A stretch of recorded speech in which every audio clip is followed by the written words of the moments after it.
automation in the industrial world is not as far along as I thought, because when you watch a lot of sci-fi movies, you look at everything being automated, everything happens.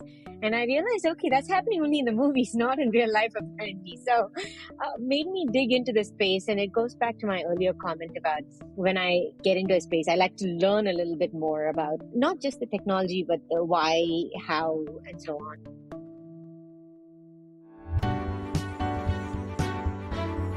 You are listening to The Sure Shot Entrepreneur, a podcast for founders with ambitious ideas. Venture capital investors and other early believers tell you relatable, insightful, and authentic stories to help you realize your vision. Welcome to The Sure Shot Entrepreneur. I'm your host, Gopi Rangan. My guest today is Gayathri Radhakrishnan. She goes by G or Gayathri. She is a partner at Hitachi Ventures, the corporate venture division at Hitachi. She spent many years at Micron and a few other places, and earlier in her career, she was an engineer. She's also a Kaufman Fellow. We're going to talk to her about her journey as a venture capital investor. And at Hitachi Ventures, what does she focus on? What kind of startups does she like to invest in? What questions does she ask founders when she meets them, especially in the first meeting or the second meeting? Why does she say yes and why does she say no? We're going to learn from her experiences. G, welcome to the Sure Shot Entrepreneur. Thank you, Gopi. Excited to be here. Let's start with you, where you grew up. You grew up in South India, and now you live in Silicon Valley. Walk us through that journey. How did life start in India, and how did you get to the US, and how did you become a VC?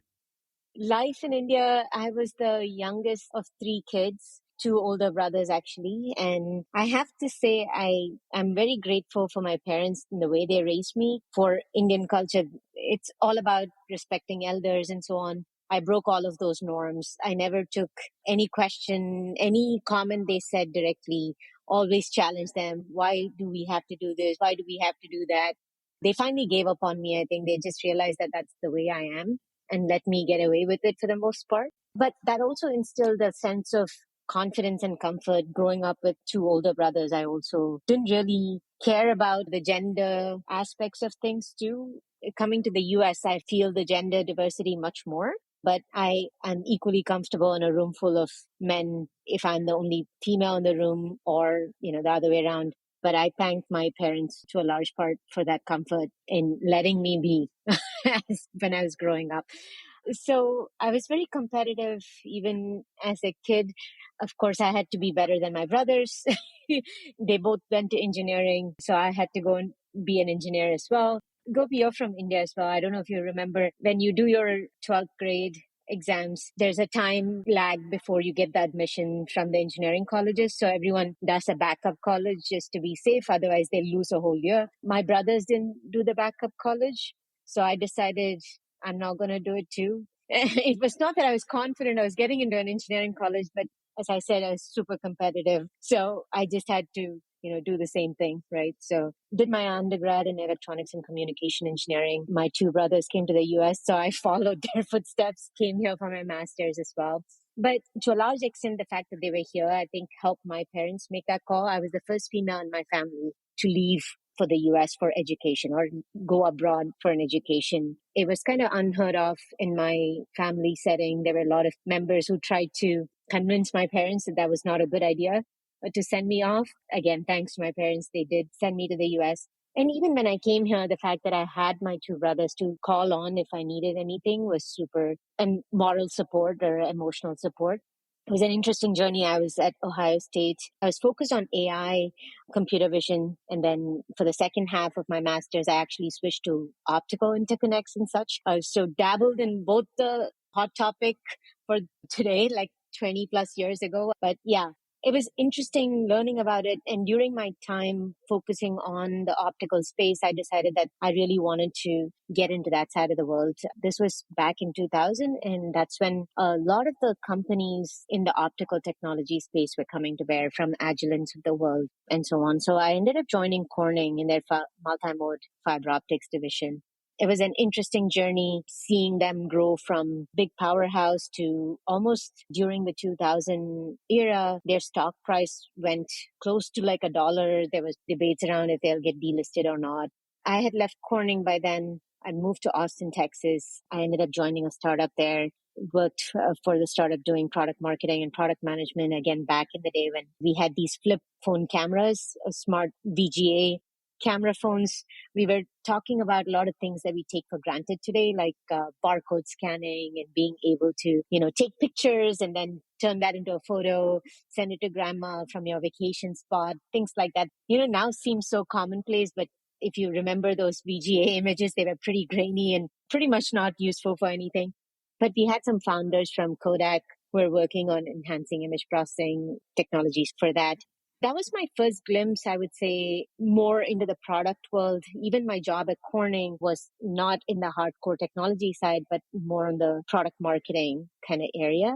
And that's where I learned my first lesson of business, which is it's not always about first to market. So for instance, Corning's multi-mode fiber, the gigabit Ethernet fiber came, I think at least a year after Lucent's or Alcatel's, I think. I can't remember the exact competitor, but they still took good market share later. When I ended up in the startup doing product management and product marketing, that was my first exposure to VC. Actually, when we sent out pitch decks to VCs for investment, they would ask questions like, how is this going to work with the broader sort of ecosystem, the telco players? And some of them felt like the hardware was going to improve to a point where this technology may not be needed.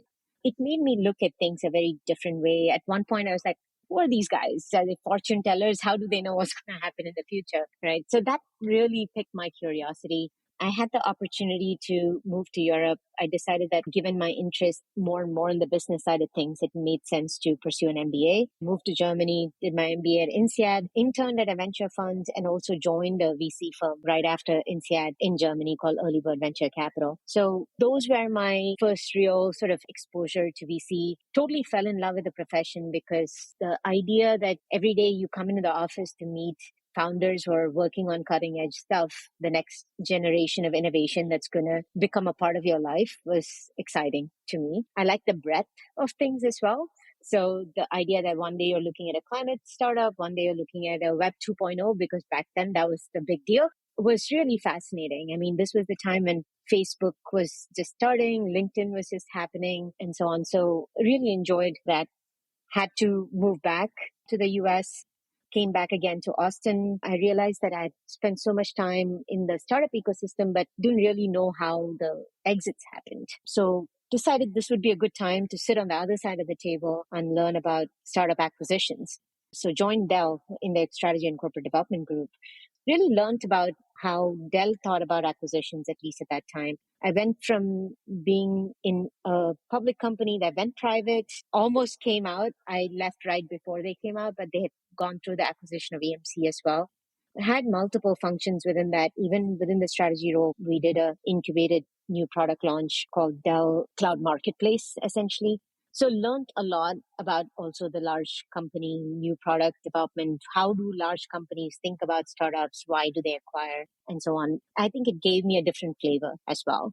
But it was time. The software division that I was part of was getting spun out. I didn't want to be part of a PE shop. Left, worked at two different startups as a VP of product. And the first startup got acquired. The second startup went under. And I was thinking about what's next. I was like, it may be interesting to come back into venture. It's been a while. I'd done the startup. I'd done the M&A side. That got me into Micron because compared to back in the day, I think corporate venture has now been a well accepted norm. And so that's what took me to Micron. But I joined Hitachi last year because I think Hitachi's model from a CVC standpoint has a very unique approach that I appreciated. And that's what brought me to Hitachi. That was amazing. It's great to see the variety of things that you experienced in your life, which has brought you to where you are today. I know that you recently opened your brand new offices in Silicon Valley. That's right. Congratulations on that. Thank you.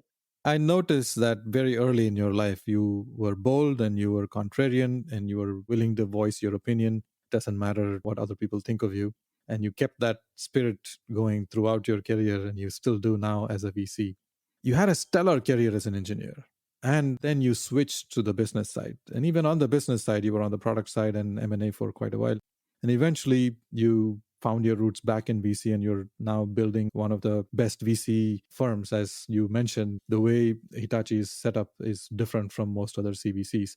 But I'm really curious, why do you like VC? What about VC makes you feel like this is the place to be and this is where you want to spend the next many years of your career?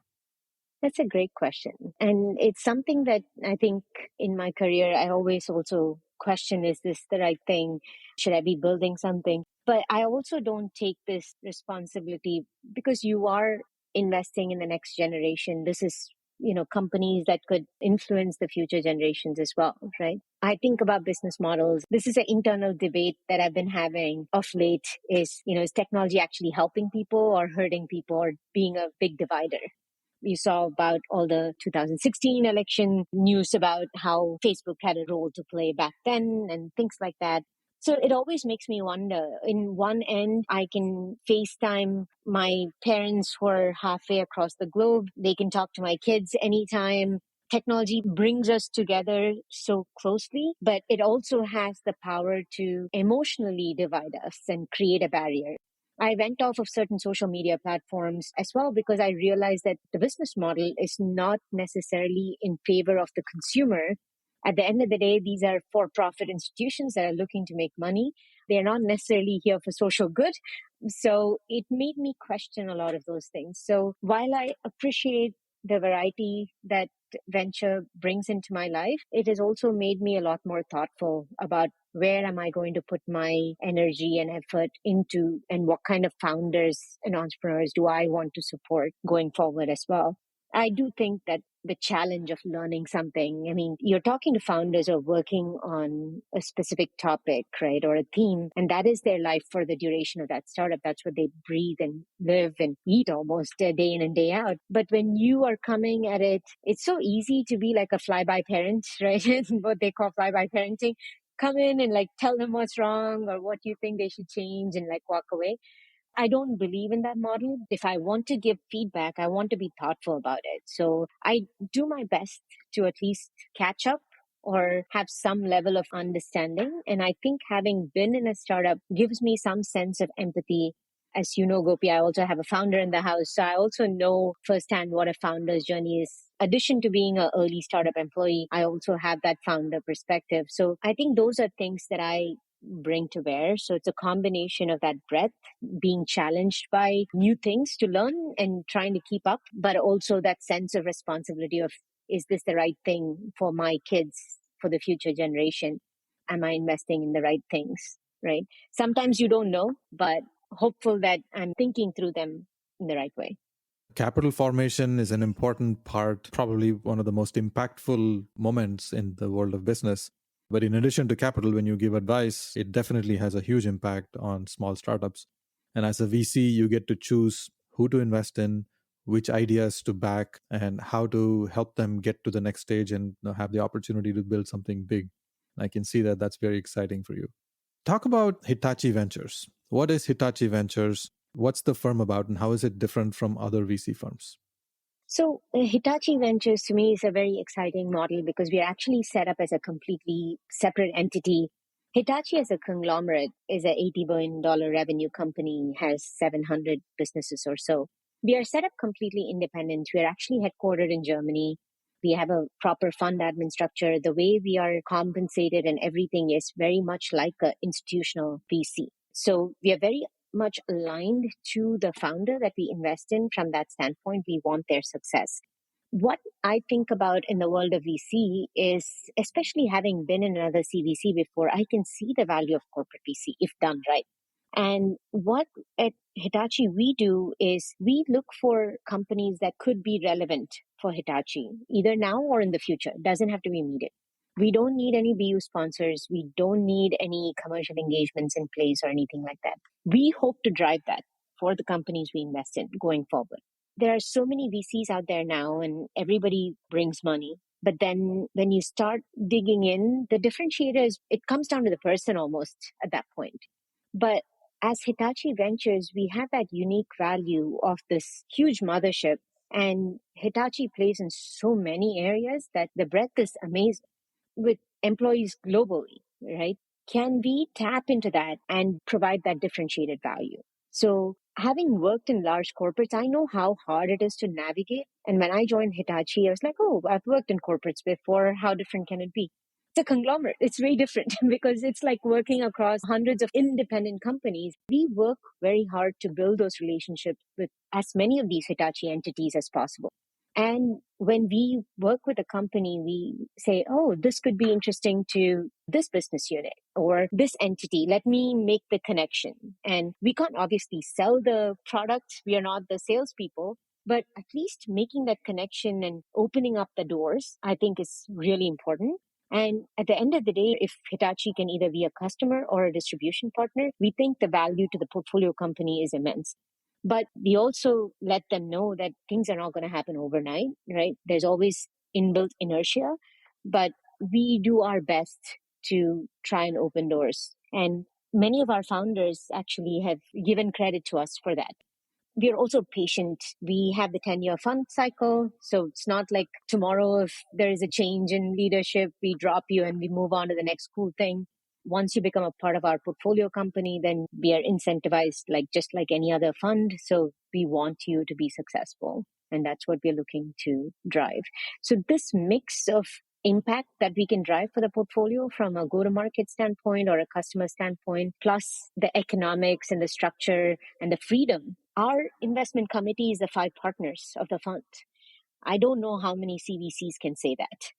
I've always believed that when corporate venture is done right, it can be not just as good, but far better than institutional venture capital. Because there's one side of it where you invest in companies with capital. That is true for both institutional VCs and corporate VCs. But the other side of it, it is clear that corporates can have a significant impact, especially when you create that win-win scenario with a business unit and the startup and introduce them at the right place at the right time and tell them this is something you should pay attention to and broker that conversation between small company and one of the large business units of, in this case, Hitachi. That creates enormous amount of value for both sides. And that is not something that's easy to do. And when it's done right, it can have a huge impact on your investments and the future of the company. What are some trends you're excited about? What areas do you like to invest in? Can you give some examples of companies you've invested in? Absolutely. So in terms of the areas of focus for Hitachi Ventures, broadly, we look at industrial, we look at green and sustainability, we do parts of healthcare, like life science or healthcare IT, and then horizontally, we look at technologies that enable digital transformation. That's a pretty broad bucket, the digital transformation bucket, but that's the area that I focus on.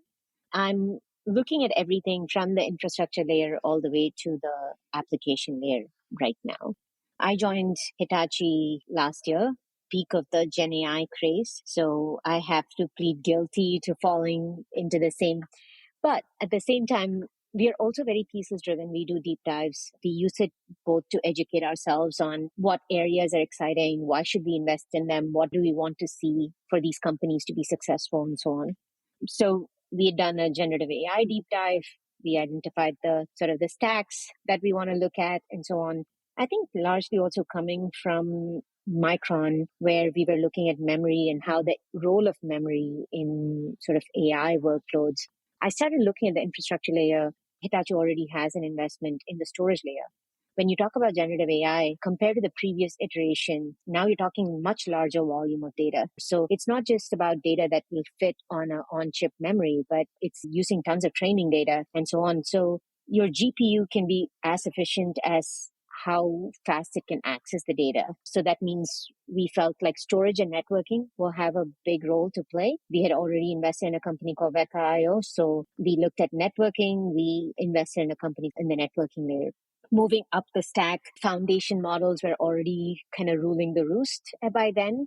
So we were not planning on making an investment, but we said with Hitachi being a strong industrial player, we wanted to look at the intersection of IT and OT.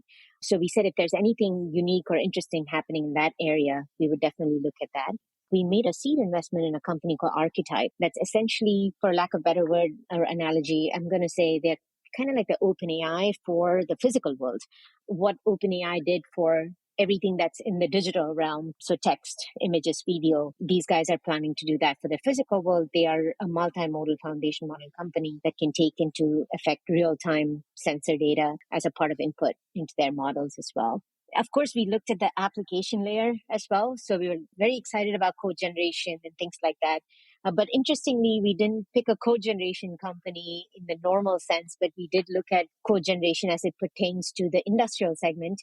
We invested in a company called Jaba that does cognitive robotics and have shown their ability to go beyond. So they're auto-generating code that can control the robot, give it cognition, the brain for the system, essentially. We've also invested in a company that focuses on ensuring that AI safety and alignment is equally important. So we invested in a company called Trustwise AI, which is focused on AI performance, but with AI safety and alignment as a foundation. So these are a sample of companies that I have invested in since I joined. There are a few more in the pipeline.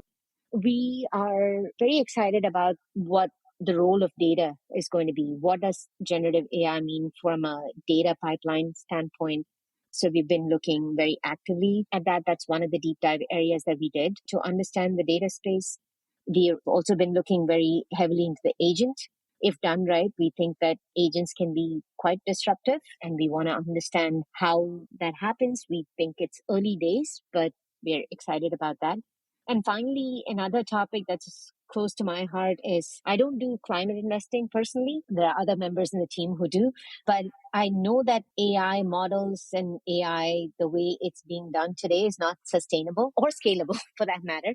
If you hear news about the kind of energy consumption of the data centers going forward, it's mind boggling. So I've been also looking at, or the team and I have been looking at, how can we drive energy efficiency? What is next after transformers? Are there different algorithms or infrastructure from a chip perspective, anything happening there? So we're looking at that stack, the architecture of how these things come together to understand, can we drive energy efficiency in different ways for AI? So these are like a few themes that I'm focused on personally at Hitachi Ventures. I see a breadth of topics. I can feel the energy. There's so many different topics that you are focused on. The entire stack of AI, all the way from infrastructure to applications and many things. Can we pick one example? Can you share the story of how you met the founder? What did you look for in that first meeting, second meeting? What questions did you ask? How did the conversation evolve? Sure. Let me use an example of maybe Jaba because I think it's interesting. I'm not a robotics expert. There are many other partners in the team who are probably much more. But I would say I focus on the problem statement a lot more, and also customer feedback are two things that I do look for. I met the Jaba founder at a Collision side event in Toronto last year. During the conversation, I was intrigued by the energy and passion that he had on the problem that he was looking to solve. We were talking about high precision activities like welding or drilling and so on. I didn't even know how hard it was to do these things. So when I had a follow-up conversation with him, lingered a lot more on the problem statement to understand what is this problem that they're trying to solve, why is this critical, why is this exciting, and his passion made me realize that automation in the industrial world is not as far along as I thought. Because when you watch a lot of sci-fi movies, you look at everything being automated, everything happens. And I realized, okay, that's happening only in the movies, not in real life, apparently. So made me dig into the space. And it goes back to my earlier comment about when I get into a space, I like to learn a little bit more about not just the technology, but the why, how, and so on. I realized about the pain points on doing high precision things like welding, or I was talking to Lockheed, which is one of their customers, and they were talking about how hard it is to drill holes and align the two holes when they're making these aircrafts, right? And it's all done by hand, apparently. And I thought all of that would be automated. So it made me dig in some more. But to your question around what do I look for in that first conversation, especially in a company like Jaba, which is just a seed stage company, I really look at the founder. I look at the passion. Why are they doing this? Living in Silicon Valley, you almost feel like everyone should be doing a startup, but it's a very hard job. It's a grind, to be honest. It's not as cool as you see on TV or whatever we may hear. I think it takes a lot of grit to go through that founder's journey. And so I want to know, especially at a seed stage, I want to know why they're doing this and what makes them drive in this direction. Then, of course, everything else is the standard, right? Is this problem big? Is this market interesting? What is their business model? Things like that. But for me, the foundation has always been the founder themselves and what's motivating them. And then how open are they to, as I said, I'm not going to tell them how to run their business, but I'm going to tell them what I see. I want to know at a minimum if they listen. I'm not expecting them to implement everything I say, but I want to know if they're open for input, whether it's from me or anybody else.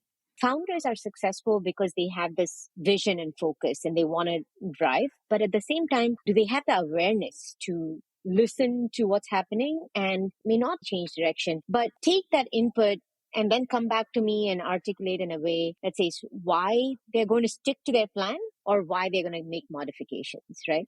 That's something that I want to look for. I'm not saying they're coachable. I don't think I'm ready to coach anybody. So I'm not looking for someone who's coachable and all of that stuff. I'm just looking for a good listener. I'm looking for people who are willing to ask for help when they hit a roadblock, because I think, especially as a startup founder, you're not going to be able to solve everything on your own. You need to know when to raise your hand and say, I need help, and tap into the broader ecosystem, right? So those are the things that I actually look for. Not easy to find in a diligence call, to be honest, but It's a subjective process. You're looking for a founder who's building something using advanced technology, and it's sometimes feels like sci-fi, but it has to be real. And at the same exactly. time, you want the founder to have a vision for the future, but not too stubborn that they don't listen to anybody else. Finding the right balance for what is a good fit for you and for you to develop conviction and say, yes, I want to invest in this company. It's a subjective process. And of course, there's a method you use to follow your due diligence as well. What's your advice to founders? What can they do to make that first meeting or second meeting effective? Besides have your pitch deck ready and all of that, what are one or two things that they can do to make this meeting productive both for them and for you?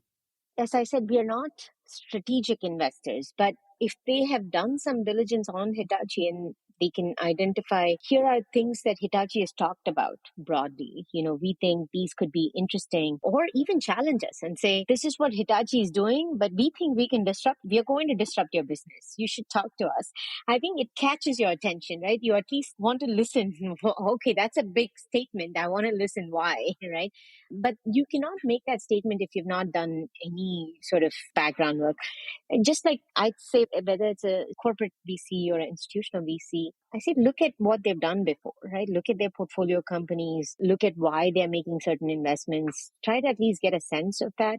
And that way, what's in store when you have that first meeting to be as productive as you can. Because sometimes, let's be honest, that first meeting may not lead to a second meeting, right? And so you want to get the most out of that first meeting. So there is a second meeting. So I think the goal should be, what can I do to make sure there's a second meeting? Because we are definitely not the ones to write a check in the first meeting. With that said, that means the goal should be, how do I get them excited enough that I'm going to have follow-on meetings and deep dive conversations? Do your homework. In this information age, there's a lot you can look up about the investor. And the more informed you are, the more effective that conversation will be. Even if you don't invest, you might learn a thing or two from that meeting Absolutely. because you see so many different types of companies. That's a good way to make the meeting effective. Yeah.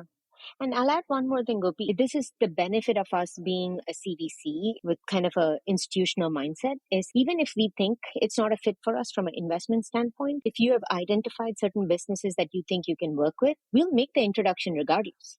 We have nothing to lose, but maybe Hitachi has something to gain. So it's in our benefit to say, you know what, there's actually a group within Hitachi. It's not part of the venture team, but it's part of the broader Hitachi team. They're called the Corporate Venturing Office. Their mandate is open innovation. So if we find something that we think could be interesting for Hitachi, and if we don't know the stakeholders, we'll try to connect them directly to the stakeholder as well, or through the CVO team. So there's really no downside if you come prepared. But if you don't come prepared, you don't get the second meeting and you don't even get the intro, right? So at least use us as a way to get an entry to broader Hitachi, if not anything. So. That's very helpful. I want to ask you a more philosophical question because you focus so much on AI. Earlier, you talked about how technology can be good and it can also be destructive and scary in some ways. Where do you fall in this line of what will AI do to us? Is it a threat or is it a good net positive? Interestingly, I think it's a threat more not from the AGI perspective, but in the fact that, as I talked about the data center and the energy efficiency, we are going to make the place not so environmentally friendly if we continue consuming the kind of energy that these models require. So a lot more lame answer than probably what you were expecting. But I think having seen what's in the market today, I don't think we're anywhere close to AGI. And what is the business model for AGI? I'm sorry, as a VC, I have to think about that too. And I can't identify one yet. And consumer is a very hard market to crack. So I'm looking at AI that can add fundamental value to a specific use case and enterprise. So I'm not worried about AI being a threat in the AGI sense yet. In the next few years, if technology is changing by leaps and bounds, I will be on the lookout for it, and I will use my judgment, of course, because there'll always be somebody to invest in a company, right? But I just need to feel comfortable supporting and go to bed at night without feeling guilty about what I've done. It's refreshing to hear your optimistic yet practical view on the future of AI. We're coming towards the end of our conversation, and I want to ask you about your community involvement. Is there a nonprofit organization you are passionate about? Which one? I have to say there are many, but I like the SV2 as an organization. They have a impact investing group within SV2. It was a great way for me to, while I don't do climate investing or sustainable investing, I do think for future change, if the nonprofit model doesn't work for impact, in my opinion. And so the idea of applying a VC type of model for creating change and learning through this nonprofit was a great way for me to participate in that ecosystem. Gayathri, thank you so much for spending time with me and sharing your perspectives on so many aspects of venture capital, your observations on where technology is going and how it will have an impact on all of us, your investment thesis and how you are very thoughtful in approaching your investments and how to be useful to founders, and your advice to founders on how to be effective in the first few meetings with an investor. I look forward to sharing your nuggets of wisdom with the world. Thank you, Gopi.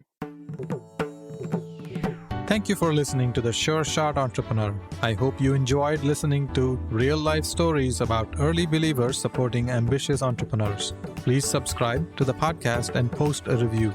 Your comments will help other entrepreneurs find this podcast. I look forward to catching you at the next episode.